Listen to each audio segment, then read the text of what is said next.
Luca, and I'm here to show you Rubik's Cube. I'm gonna try red. Okay.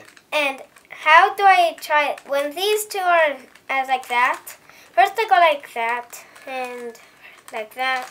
And when all the pieces are together and I can't put them together anymore, watch this.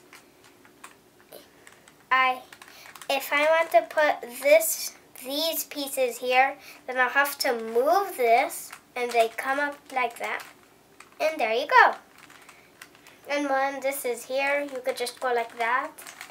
See? That's how you work. And wait, one thing more.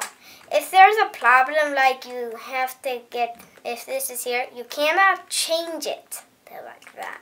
You could just go like that and go like that and then it's back to normal. You mean like you can't switch the corner like cheat? Nope. Cheating's out, right? No cheating. Yep. After we were going, I was like turning this and I turn this and I say, Dad, I did it! And my dad was like, whoa! So you figured out how to do it without cheating? Yep. Good.